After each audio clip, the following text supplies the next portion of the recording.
All right, cool. Sarah, ready to kick off? I was just letting people in as they come in. But yeah, quick heads up, guys. Just if you can, keep yourself on mute. Cameras on is great. Cameras off also all good. But yeah, any questions, just chuck them in the chat, and then we'll have like an open Q&A section at the end as well.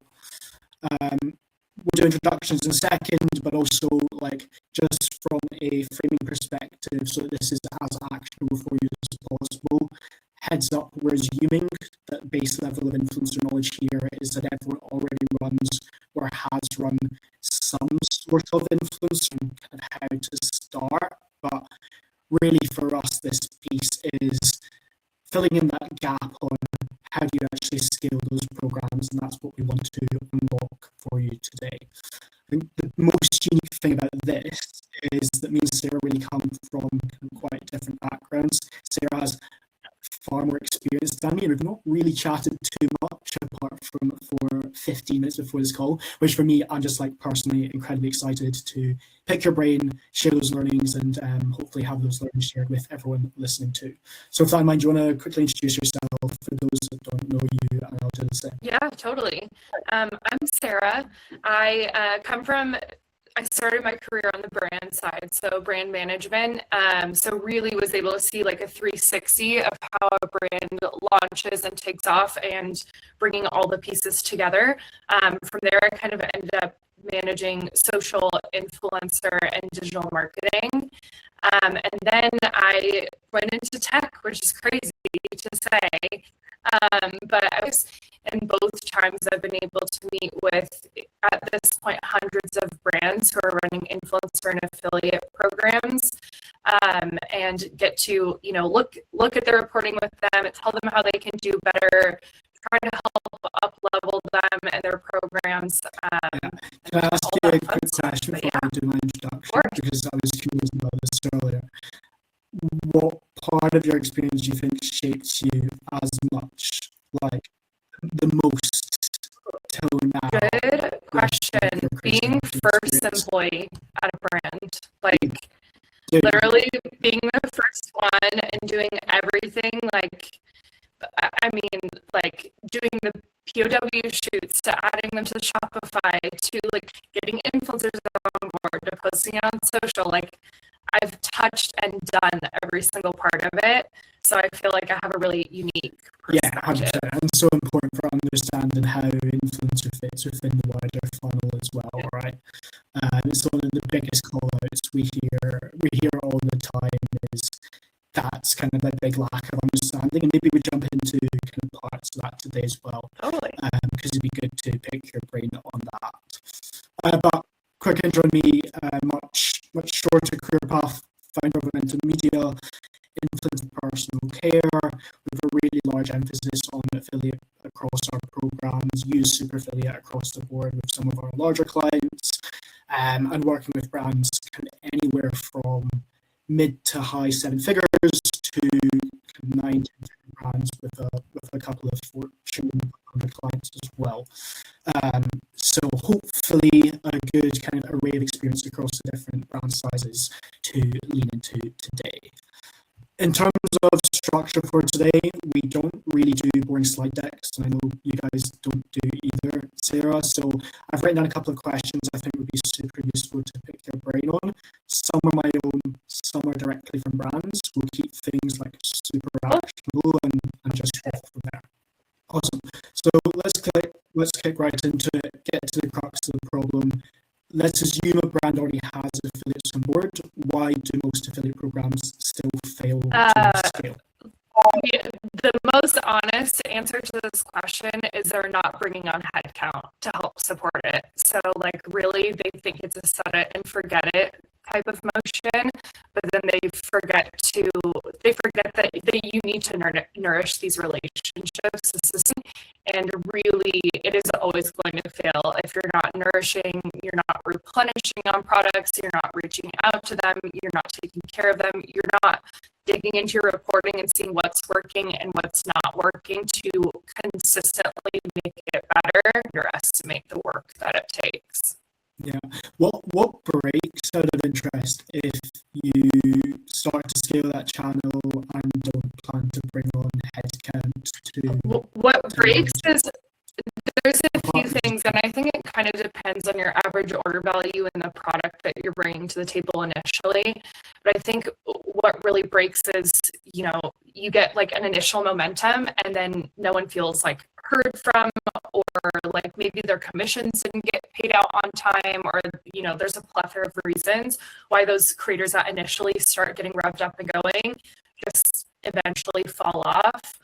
The other side too is maybe you're testing you should be using influencer marketing to test new audiences.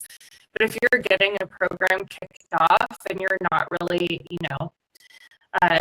looking at a lot of these different things, like that could be another reason why it falls off too. The biggest call out I hear from brands, or I guess the biggest reason why people don't bring on headcount, is the conversation I have, is because short term, it doesn't look like it makes a massive difference, does it? In that first 30, 45 days, leads are excited regardless. You have the right onboarding flows, you have the right automations in place. They're still quite excited, but the major detriment that we see is in that, if you want to use a kind of a metric for it, affiliate retention rates, yes, and importantly, how long they stay activated for. Massive difference between the 30, 45 days if you just have your flows in place, your introductory flows in place, versus that ongoing nurturing and you have affiliates for kind of years and years. Yeah, totally agree. Yeah. And then if I am looking to scale the affiliate channel, let's say I brought on one person to manage that channel and I feel like that's enough. What is that next ceiling that I hit? Like, how should a brand be thinking about how far they go before this is a multi-person team? Yeah, that's a good question. I feel like there's like a couple different things that can happen here. Is like when your affiliate starts scaling to the point where you feel like you can't keep up discovering enough to adding to nurturing and all of the different things in the cycle. That's a pretty good indicator. But a lot of brands will also start to realize like, hey, we have some really good affiliates that we should probably experiment with flat fees or with paid ad partnerships and those kind of things. And that's also another good indicator to bring someone in. So if you're like starting to feel overwhelmed with your relationship building, or if you're looking to go down another path, that's another good time to bring in headcount. That's also when a lot of brands tend to bring in agencies and see a lot of success when they feel like they have one person that has scaled to their maximum capacity there.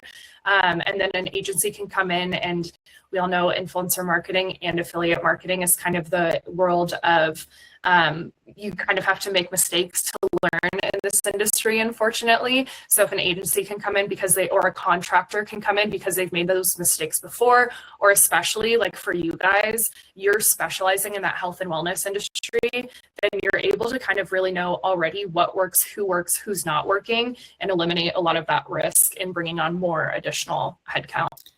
Yeah, and it's interesting, isn't it, how it differs from vertical to vertical as well. I've done a bit of consulting out with health and wellness, and it's always incredibly interesting to me the subtleties that exist within the vertical that we specialize in versus you go to even something that is relatively parallel in the way of like makeup or beauty, or you go other end of the spectrum, you go to like children's toys, which is a kind of a brand and a vertical that I've looked at quite a bit. The strategy needs to kind of completely change. Totally. Across the wide array of brands that you've worked with, talked to, how do you go about thinking like, this is my vertical, this is how my influence strategy adapts? It depends, because it's going to depend on like the goals for your company as well. So like Aloha Collection, for example, when we launched there, like we were very, very much like Hawaii and California focused. Girls that are going to the beach and then hopping on a plane and then like want to go out on the town that night, like all of those different things. And then we started expanding like, okay, this product is actually really good to have like when you go to the gym. So what does it look like if we tap into like the yoga and Pilates girlies? What does it look like when we tap into like the more like fitness in the gym girlies, and then like kind of start to break out? So eventually you should get to a point, and you should be talking about this if you're an influencer or affiliate manager. You should be talking about this with your greater marketing team.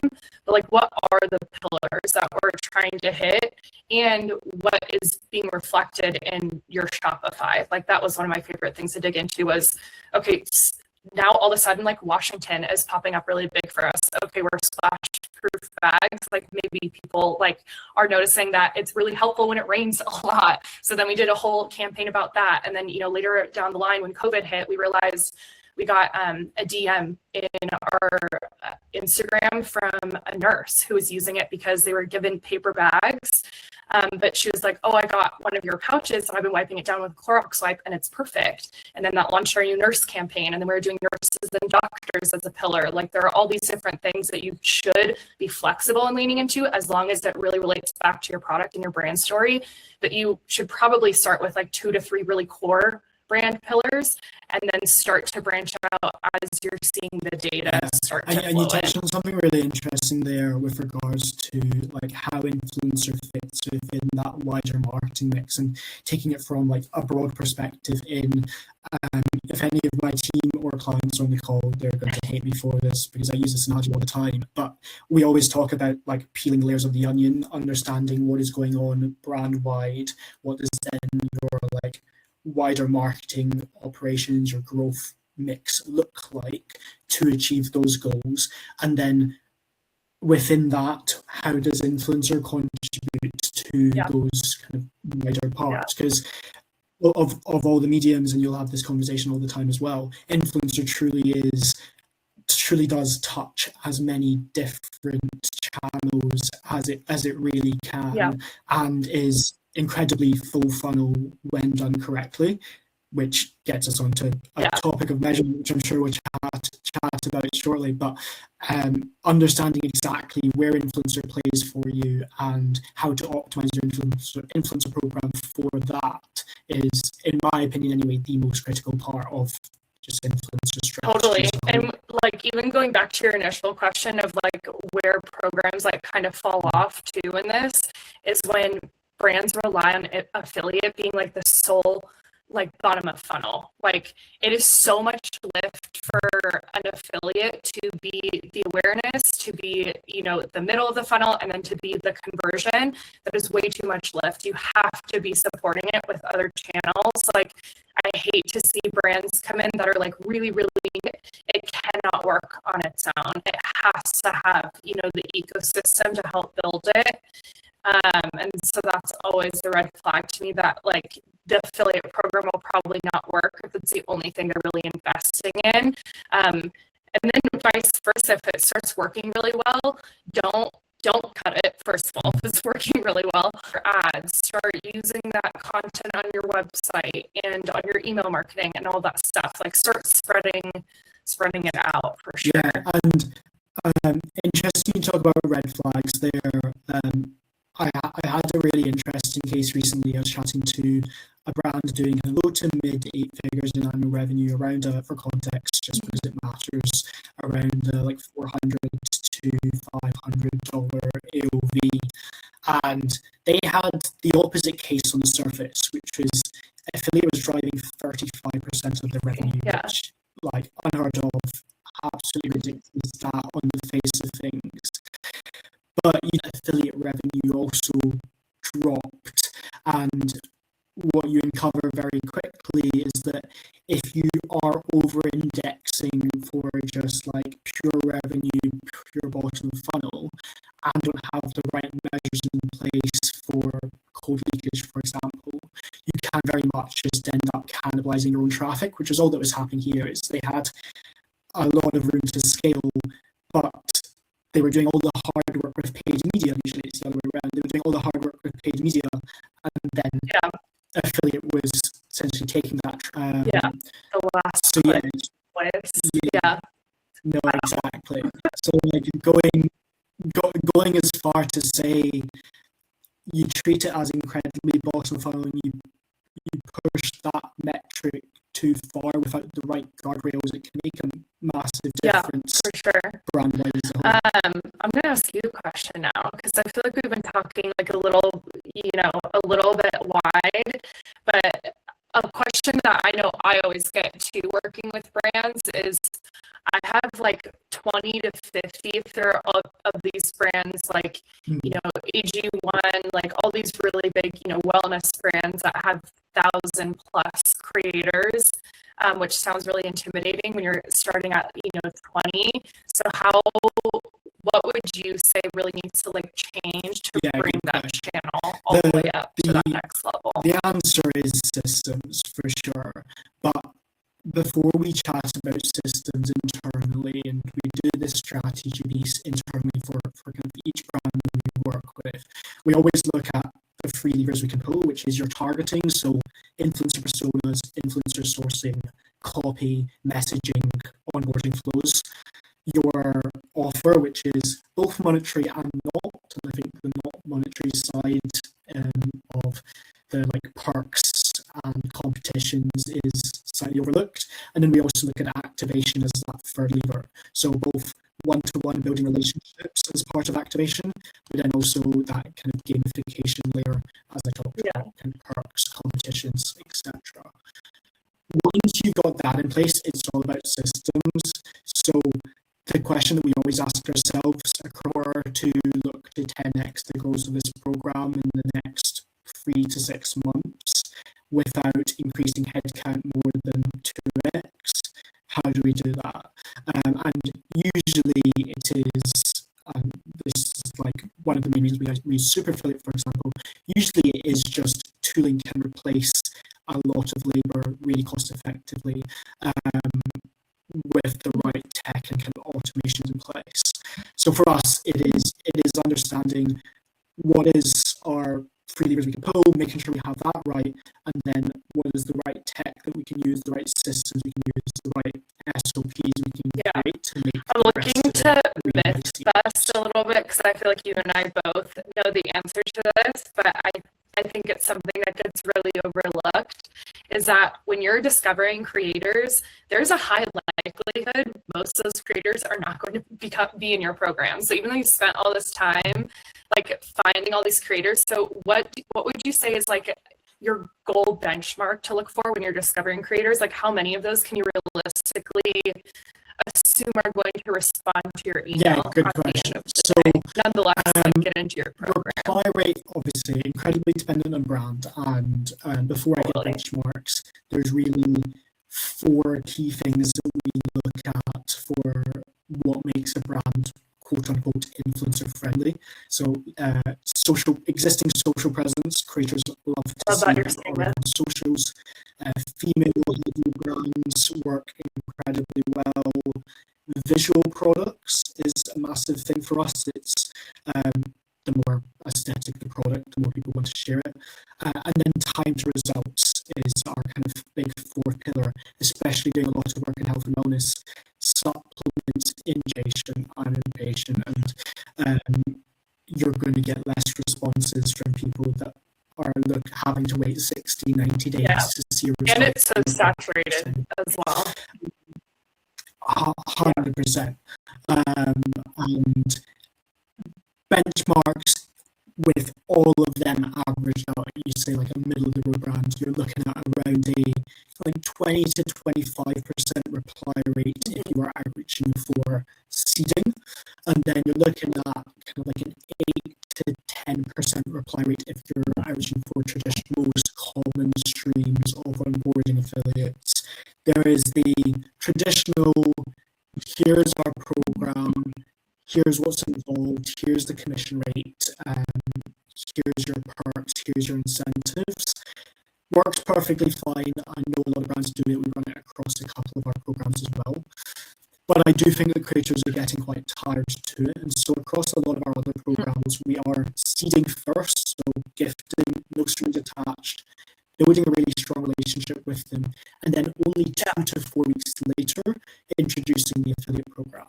And what that allows us to do is 2 things. Firstly, we're ensuring that creators generally love the product, because and Secondly, we can access creators that maybe wouldn't otherwise jump on an affiliate deal, because if I'm a creator and I accept any affiliate deal that's outreached to me straight away, my likelihood is I'm probably not the best quality affiliate.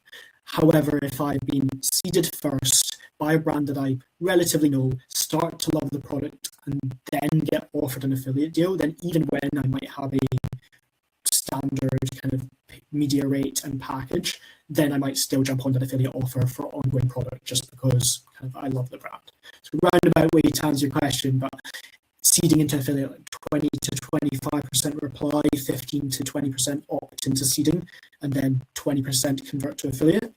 For traditional affiliate, 8 to 10% reply, and then kind of 4 to 6% on board to affiliate. Yeah, for sure. I feel like I see that across the board. Just discovery is the largest thing that people are going to spend time on, because it is, I don't want to say it's a volume game, because I don't want people to take that and think that it's a quantity over quality situation. It really, but discovery wise, it really is volume. And then what we tend to see on our side too is, and I had initially kind of had this thought, and then I started doing a lot of reporting across when I was both at Grin and now at Superfiliate, to really just solidify smaller than that, where I would say it's a 10-90 game, where 10% of your creators are going to bring in 90% of your revenue at the end of the day. So when you're discovering, you should be looking to discover the top 10%. There's going to be so many bottom feeders in your program, and that's all programs. That's, you could go as far as, Revolve, Lululemon, AG1, all the way down to a mom and pop, just getting started brand. It's all the same. It's actually crazy to see the consistency there. Top probably 20% of partners that are actually showing promise. I love the hesitancy to say it's a volume game when it is, because we're in exactly the same boat. It's quality and quantity. The fact of it is, the reason why any brand, agency, partner that is doing affiliate at scale and doing it well is spending so much time on influencer sourcing and influencer discovery, is because everything is downstream from it. If you have two different paths, and in one you find the absolute wrong creator and do everything else right, you're not going to generate anything from that program. If you find the perfect creator and do nothing right after that, you're probably still going to see some sort of return, and then it's on you for not kind of maximizing that. And so, most important bit by far, and I do see a lot of brands jump very quickly into that nurturing and activation piece, which, while important, not enough resource out there on how to actually find for sure. and how to let's assume that we have a lot of really good creators in our program, and they're all onboarded.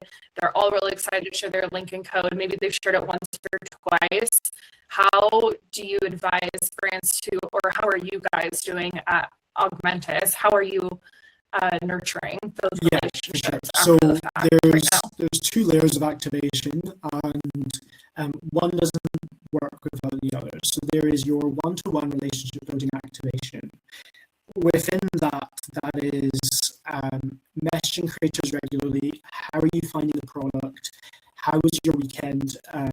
Getting to know, especially for your top creators when you're running a program of scale and you know who they are. What are your kids' names? How are their days at school? We genuinely go that deep, because it does make a massive difference when that's the same affiliate that all of your competitors want.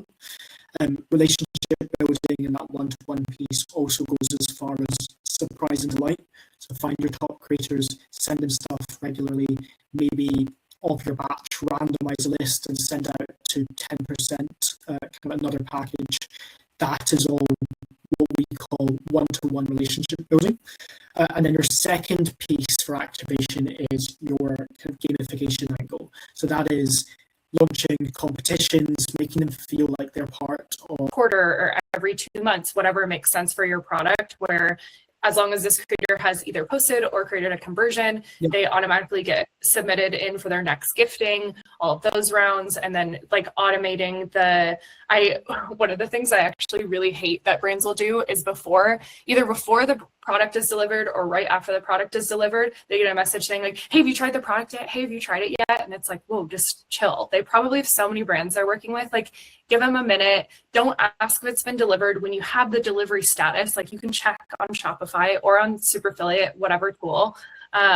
But being able to set up automation where it's like you said, 14 days after they've gotten the product delivered, they've had it in hand for a little bit. You can say, hey, do you have any questions about the product? Like, really hope you're enjoying using it so far. This is my favorite way to use it. And being really personable with them is huge.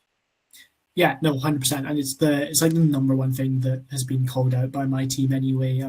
I passed this through to your team, but as a complete side note, automation has been a massive game changer in campaigns. Yeah. Even the ability to send a DM when they've hit X number of sales, even if it's not a milestone or a reward. It's the kind of thing that on a scaled program becomes relatively hard to track and monitor manually. So it just allows you to continue building those relationships at key points when momentum is high, when you otherwise kind of might not.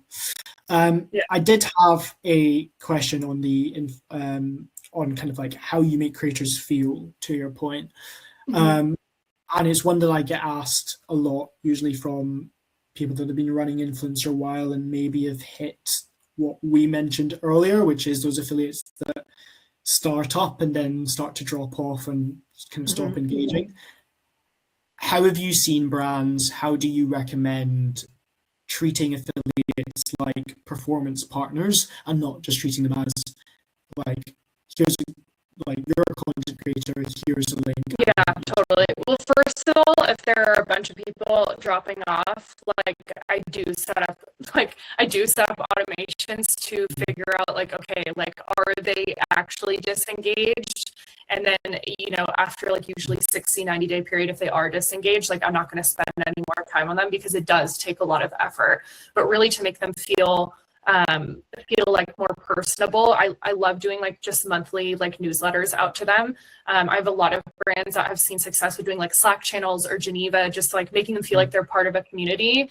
One of my favorite things to do when I was at Aloha was really using those influencers as like almost like our test pool for things, where it ended up making them feel like they're really included with what was happening at our company. So we would do things like, our like Cocoa Palms are one of our number one sellers right now. We're looking at launching it in a new color. Here are like the 4 colors you can choose from. Our close friends on Instagram were only our influencers and our affiliates.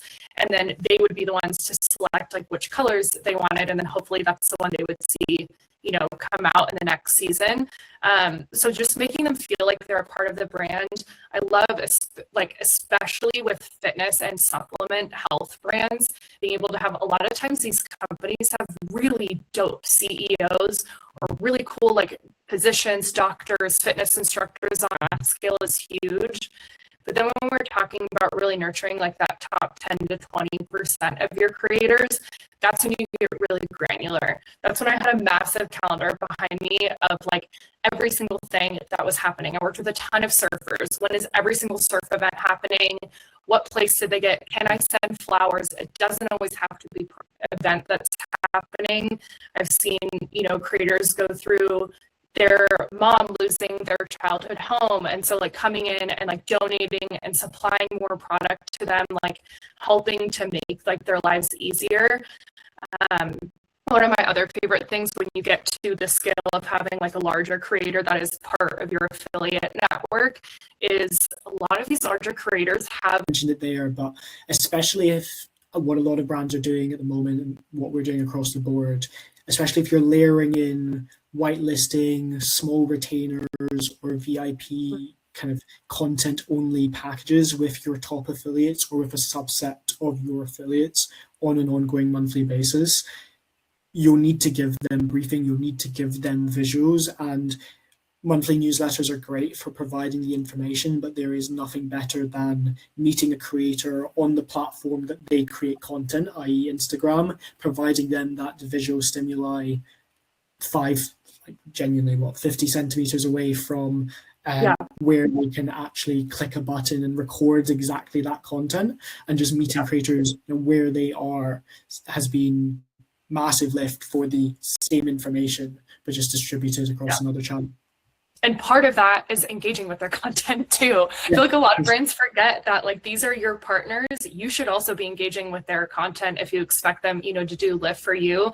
Be in their comment section. If you are an influencer and you're not the same as your social team, make sure the social team knows and you're sending them follow lists every week or 2 weeks on your discovery cadence, so they can keep up and interact and engage. Like, that is everything. I almost all of my top creators I followed on my personal page as well, and they knew who I was because I also wanted to be a person with them at the end of the day. So for them to also see me personally commenting and liking them, that went so far. It was crazy. I was shocked when I left that role to have the amount of outreach that I had of people being like, wait, where did you go? You didn't sign off on the last email. What happened? Where are you now? Let me follow you. It is really, really so relationship driven.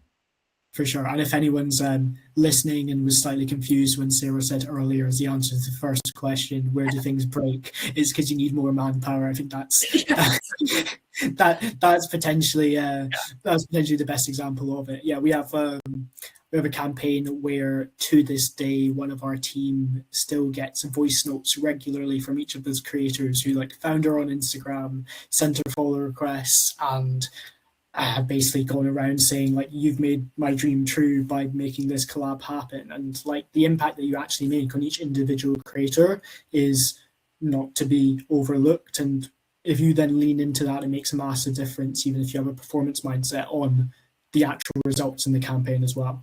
Yeah, 100%. I'm 4 years out, a little over 4 years out from that role now, and I still am friends with a lot of those creators today, which is just crazy to me. Yeah, no, absolutely. So I think you're the best person to answer this. Once the fundamentals are right, once you're doing everything that we mentioned today, which granted, fair amount, where does tech genuinely add leverage? Where does it support workflows of the brands that are doing everything else right? Yeah. I will never tell a brand to start on a tech platform. Let's start there, because Sam really highlighted, once you're at this point, where does tech come in? Do not bring tech in as your first move in influencer marketing. It is a sinking ship at that point. You are constantly facing, all of these different things monetarily. Really, and to be honest, tech doesn't really come in until you felt the pain of spreadsheets. That sounds so silly, but it is so helpful to understand what actually works for you as an individual working on an influencer program.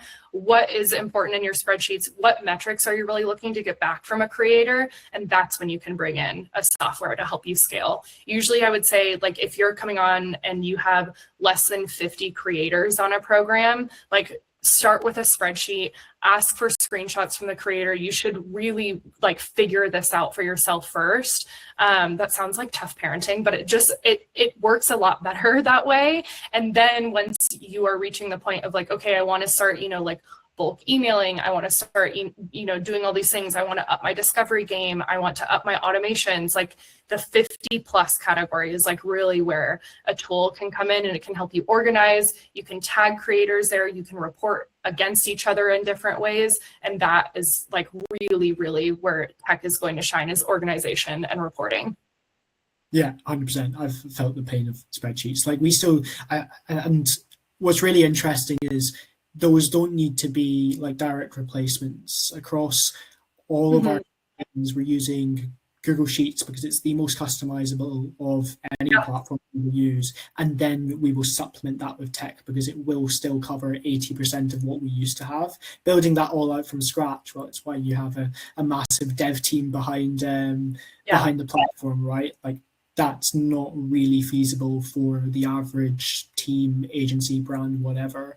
But knowing where are my gaps, what does tech fill, and what do I still need to be doing out with that I can track on a spreadsheet, allows you to get, I'll never say 100, but 95% of the way there when it comes to reporting, organization, and just ensuring that everything runs smoothly.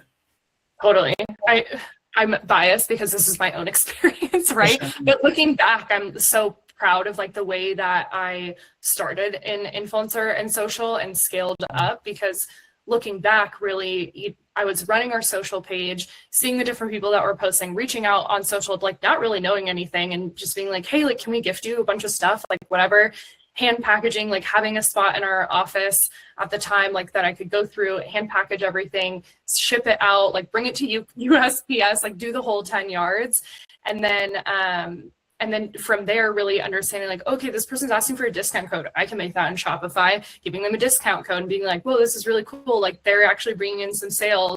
And then is when I brought in the spreadsheet of like, okay, I should start keeping track of all this product I'm sending out to people and seeing how much product I'm sending out and what I'm getting in return. And that's when I had finally gotten coffee with a friend who worked at Go Macro bars at the time. And I was like, I just feel like I'm spending a lot of time in a spreadsheet. And she literally goes, there are tools for that. You know that, right? And I said, no, I had no idea. And she, no joke, said, we use Grin, I'll connect you with our person. And I had no idea there were Grin competitors at the time. And I just signed up for it because I was like, oh, this is crazy that someone solved my problem. Yeah. Now fast forward, I'm at Superfiliate. There's so many tools. Like Super is building in like an incredibly fast way, like to, service a lot of these affiliate and influencer managers at this point. So it's crazy to watch the progress that's happened. But a unbiased view, that's the best way to start an influencer, is like to get to the point of, oh wow, like this actually makes my life so much easier because I've been doing it the hard way for a little bit, and now I understand the amount of time that I'm really saving. Yeah, it's the best way also because you work out what you lose with a tech platform. Like I say that in the most frank way possible. Whenever you get to a certain amount of scale across anything, especially when you move to a tech platform, you're going to lose an element of human. And it's just understanding like what percentage of human can I lose to actually make this scale happen and do this in a scalable way. And actually understanding every single bit of like when you're packaging those on the floor of your kind of office, putting in a handwritten note, putting in like an extra box of chocolates and stuff that you unfortunately can't really do at scale with the majority of tech platforms. It is just kind of unfeasible. Yeah. But understanding what you're missing and understanding, okay, how can I make certain elements scalable is comes from a grounding of actually having done it all from scratch the long and hard way. Exactly. Yeah. If you're able to really see, like, I want to spend time making these packages nice. I want to hand pick them. I want to hand write the cards, all that stuff. Where can you scale back on the tech side to help create more time over here for sure? Because that was one of my favorite things too, because we were so rooted in Hawaiian culture. I spent a ton of time sourcing like different things out in Hawaii to put in their boxes. So like they'd get local lilikoi butter, they would get all these different, like local things with our product. And that really made a huge difference, where it wasn't our brand name slapped on every single thing. It wasn't their first name slapped on every single thing. It felt like a human touch element to it because I could automate everything else on the back end. So it definitely helps. Yeah, 100%. And I appreciate we're kind of getting close to the 45. I'm happy to run over slightly if you are as well. I'm not sure if you have a hard stop. But one big question I want to ask is because it's on everyone's lips and everyone asks this all the time. How do you think about measurement in the affiliate space, in the influencer affiliate space, to be clear? We've already discussed it's very full funnel as a channel. Out with last click revenue, what are you looking at? Yeah. I mean, conversions for sure, obviously important. That's probably what your boss wants to see. If there are bosses on this call, they're like, yeah, I just want to see the dollar revenue. But for you to understand how to scale and where to scale your program, you'd be looking at everything else. So yes, the dollar is important, but also look at the link clicks. So this creator had 100 link clicks and only one person purchased. Like, let's watch that over the next couple of weeks, depending on the AOV of the product. But also, did this just not hit right with the audience? It hit right initially, and then did the website fall flat? Like, there are all these different things that are at play. And that was one of the things we started realizing too, where I started working with like the fitness area, and we got a ton of link clicks, but then no purchases. And I was like, okay, wait, if I'm a yoga person and I see this on my favorite yoga creator and I click through to our website, it is only talking to like the beach girl that's like on the go, traveling, moving. There's no messaging surrounding like how this helps me. Maybe this isn't for me, I'm going to click off. And so that's where like you can also use tech platforms to do like these specialized landing pages to come in where it is more specific to them, or like, you know, we've seen this in digital marketing in the past. We're able to target specific audiences and have different landing pages for them. So there's all these other things like backed up against that conversion, where show your boss what's happening here, but also be able to dive in and tell a story and understand why that's happening the way that it's happening for you to get better for the next quarter to bench up against it. Yeah, for sure. And like one of the more subtle parts of the influencer funnel, but consistency between influencer content, especially in the affiliate space where it's usually far more creator directed and kind of far less brief, far less prompted. The consistency between the creator content and the landing page that they land on makes a massive difference on kind of conversion rate.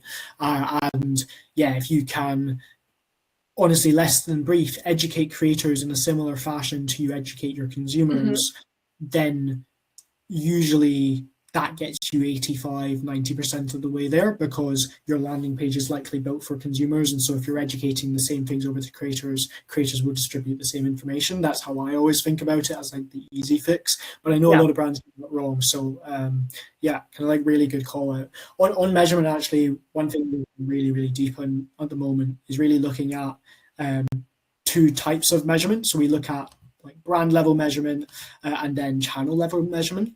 Brand level is your kind of like multi-touch attribution model, usually either linear or first click, you'll be happy to hear, rather than last click, and then reallocating post-purchase survey data to your like direct, unknown, or brand search bucket. Again, no attribution model is perfect, but gets us directionally for what is a relatively simple operation, kind of like 80-90% of the way there. And then we also look at like channel level attribution. So that is the same stats, but by niche, by creator type, by creator following. But then equally utilizing post-purchase survey data, like when did you first hear about us, to make decisions quicker. Like if I know that I have a 60, say 90-day consideration timeline, and I need to make a decision based off of 7 days after I've run a specific activation, using that post-purchase surveys data to extrapolate out exactly how many sales I'm actually going to generate, exactly how much traction I'm actually going to generate over 60, 90 days, makes a massive difference to just like speed of, I guess, channel level strategy. Yeah, totally. Yeah, awesome. That is us ran over time. What we'll do is just, I did mention at the start, we're doing open Q&A. So like if anyone has any questions around structure, scale, decision-making, systems, honestly, anything that's come to mind over the last 47 minutes or so, either use the like raised hand feature or chuck it in the chat, and we'll go from there.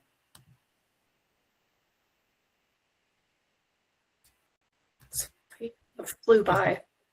I was going to say, if not, I've got a question for you, Sarah. Oh gosh. Yeah, a final question. I was just saying, go for it. All right, cool. I've got he. All right. So, oh, there we go. Anne-Marie. Yeah. Oh. Hey. Hello? Yeah. Okay, I have 3 questions. You can choose which to answer with. One, how have you found the best way to structure paid ad programs? I know flat rate is usually, you know, what you would go to, but if you want to keep that within an affiliate structure, how do you recommend doing those? And then what have been the most successful program incentives that you offered? Like anything unexpected, obviously, you know, cash money wins, I'm sure. And then last one, in your experience, what have been the best platforms for communicating regularly with affiliates? Yeah, great question. Great question. Sarah, I'll take the first one, and then we'll just go for it. On the paid side, always recommend allocating this, not allocating, forgotten the word, but kind of pushing that towards what are your goals for the channel as a whole. If it is a top of funnel channel for you, if the goal is impressions, EMV, or even something that is kind of slightly more nurturing, middle of funnel based, then moving into that mixed hybrid compensation structure where it's flat fee plus commission doesn't really make a bunch of sense, because it's not what you're optimizing for, and you essentially give the creator the wrong impression that that's what you are optimizing for. That being said, you move to more kind of performance-based programs.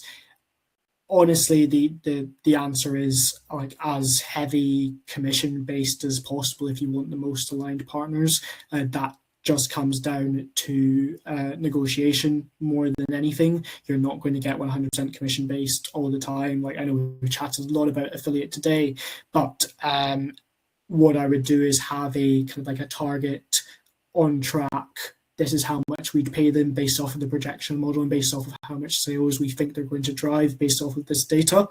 And then have, let's say, 2 or 3 varying models that they can choose from.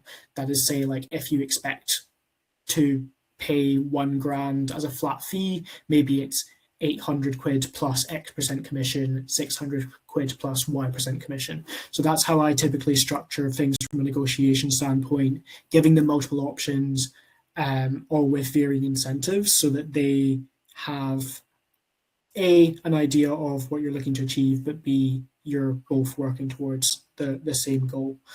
Anne-Marie, you're going to have to remind me the second and third question. Oh, sorry, you need me to repeat them? Yeah.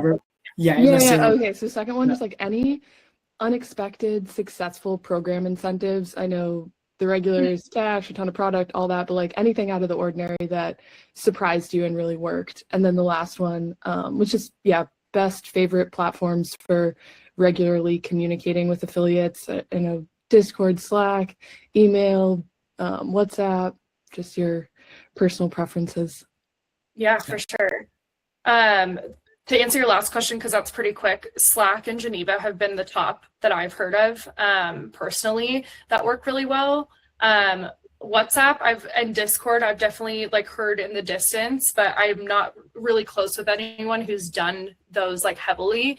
But Slack and Geneva for sure are ones that come to mind. In terms of most surprising things, like, there's obviously like cash bonuses that have worked really well.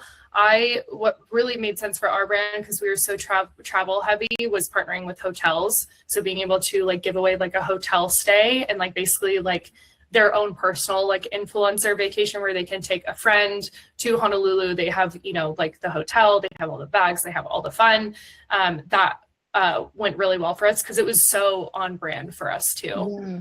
Well, that's so cool. And how did you, sorry to go further, how did you set that up with the hotel partners? Like, what were they getting in that situation? Yeah, good question. A lot of hotels wanted to work with us, so that was really, really quite helpful. But also too, like, we made sure that, like, obviously the people that are producing the most content for us and producing the most sales for us, they make really good content. So a lot of the times, like, what's in it for the hotel is like they're only giving up 2 nights in one of the rooms and they get a ton of content back from it. And like we never gave like a specific like amount of deliverables for it, but it always ended up doing really well. One of the times we sent a photographer there as well too, just to like help sweeten the pot and everything. But yeah. Oh, that's awesome. Thank you. Yeah.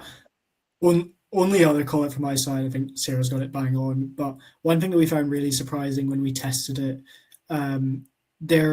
depending on how strong your relationships are with your partners that you have in place with the affiliates, it can be really quite crazy to me how many people would respond better to a customized package or a call with a member of the team or a video from the team, or like a kind of like a constructed gift versus a flat cash reward.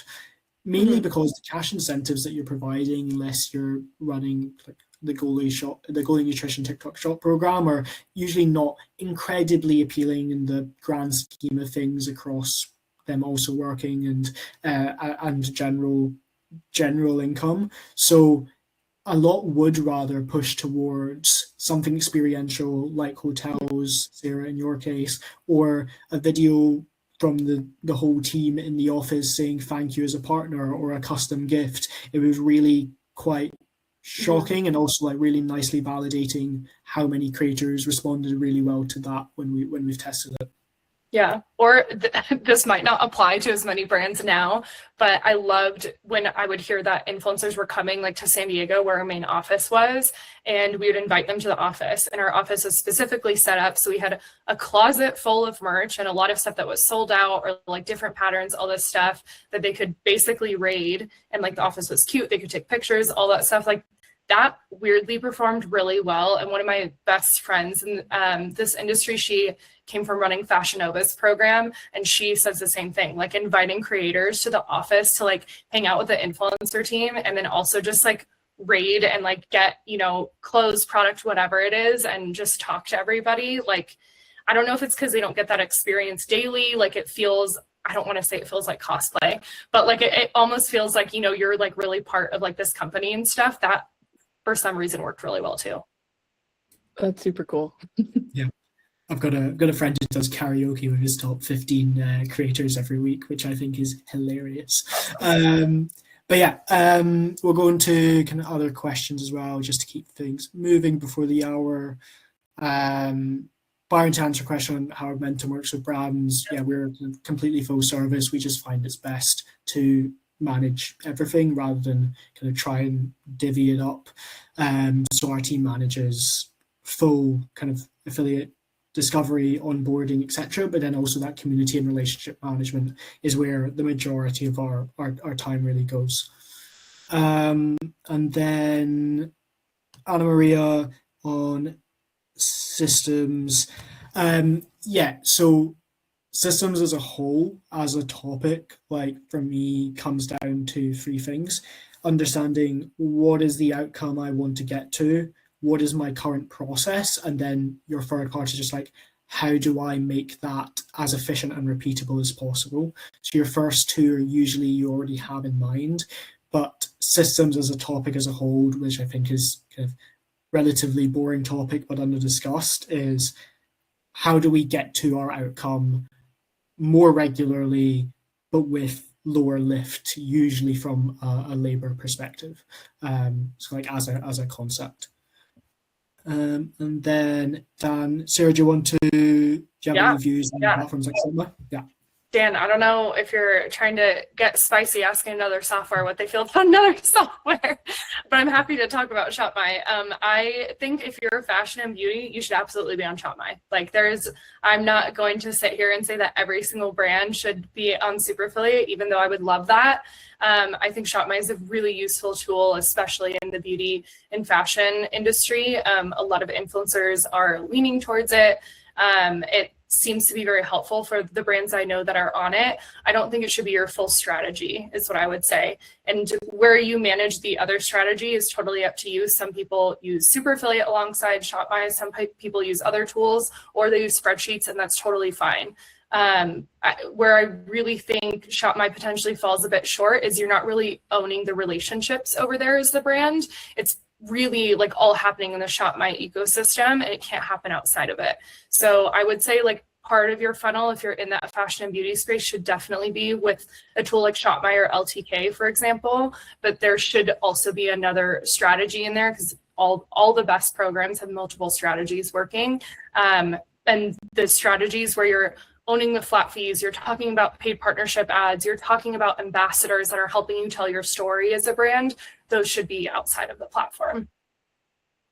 Yeah, I'm exactly the same, and got viewing this mainly because a lot of our clients use both ShopMy and Superfiliate or other affiliate platforms, depending on scale.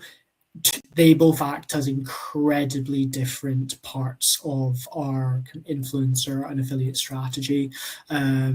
Shopify, exactly to your point, don't own the relationship, but some really strong partners on there, pre-vetted, and kind of can be really strong revenue drivers in terms of actually building a owned ecosystem and relationships that you can take a bit further out with the platform that aren't incredibly performance based. That's where we look at another platform, which is where you need a more concrete strategy around it. Yeah. I know I saw, Byron, I know we have like 1 minute, but I've worked with a ton of brands that are really high average order value, like furniture companies and such, where it doesn't make sense to gift that amount. You have to be very purposeful. It should not be a volume game in your case. It should really, really be, you are reaching out to creators, and in a lot of cases, especially if you're approaching like this $2,000 range, like I would say you can bring in a contract at that point, but I would almost not really lean into it as full affiliate, and I would lean into it as affiliate plus flat fee to make sure you're getting your deliverables. That's such an unfortunate answer because you want the ease of commission, but also when you're talking about these $1,000+ orders, it's also not something that people are making like at the drop of a pin for a purchase. Like when we're talking about a couch, a mattress, all these things are things that people really build up in their lives to purchase. Even an Aura ring, like Sam and I were just talking about Aura rings before this, like it's something you kind of build up to. So in that case, I would say like a hybrid model is the smartest way to go, unless you have outreach from creators that are into like, hey, I'm moving, I'm getting a new place, really looking for new whatever, I like yours. That's a really good time to like hopefully bring them in, but still I would recommend hybrid there. Yeah, spot on. No notes. Awesome. Jean, she just said too. She works for mattresses and has 98% posting rate. Like it is a really large ticket item. So, you know, there's plus sides there. Yeah, absolutely. Awesome. Well, we've gone 15 minutes over time, so we will cut ourselves there. But Sarah, if people have really enjoyed this session and want to learn more about you, want to chat anything influencer related, maybe want to look at Superfiliate as a platform as well, how do they get in touch? Head to our website. Is the best way. We have an email that we send out every week, which is written by me, all of the influencers, like highs and lows. And then you can also book a demo with our team there too. I'm going to check the website in very quickly. There we go.